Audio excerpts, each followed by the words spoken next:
ايه اكتر حاجة بتخوفك؟ مهما كانت مش هتقدر تقارنها بالواقع المظلم اللي هتكتشفه لما تسمع عن اخطر اسرار الدارك ويب. ناس كتير فاكرة ان الخوف بيجي من اللي بنشوفه، بس الحقيقة اكتر خوف ممكن تحسه بيجي من اللي ما تعرفوش. والدارك ويب هو الوش التاني للرعب الحقيقي. خد نفس عميق كده، لأنك دلوقتي هتسمع عن عالم الريد رومز، العالم اللي الضلمة فيه ليها معنى ملوش تفسير.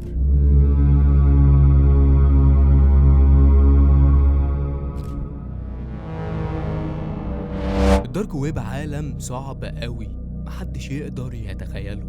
عايز اقولك انه في حاجات لو وصلت لها هتخليك تقعد مع نفسك وتقول يا ريتني كنت عايش في العصر الحجري، زي مثلا مواقع تجارة المخدرات، الأسلحة، أو حتى بيع الأعضاء البشرية. بس خلي بالك، كل ده يعتبر حاجات بسيطة جدا جنب اللي هتكلم عنه دلوقتي.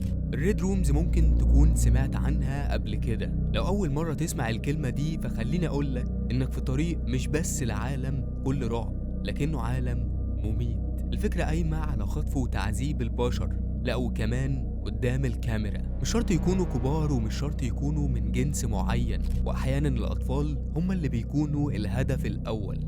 وكل ده بيحصل على البث المباشر، وكل حاجة بتتحدد حسب طلبات فئة خاصة جدا من البشر، فئة ال VIP. اللي بيحصل مش عشوائي، مش أي حد بيتخطف وخلاص. في ناس معينة ليها مواصفات محددة بتكون مطلوبة من فئة ال VIP. ولازم تعرف إن ال VIP دول مش ناس عادية، دي طبقة فوق أي حاجة ممكن تتخيلها. ناس أغنياء وبشكل مجنون، ومرضى نفسيين بدرجة مرعبة. هما اللي بيحددوا مين الشخص اللي هيتم تعذيبه أو قتله، وبيختاروا كمان الطريقة اللي هيحصل بيها ده. عايزين دم، عايزين ألم، عايزين يشوفوا حياة بتنتهي قدامهم.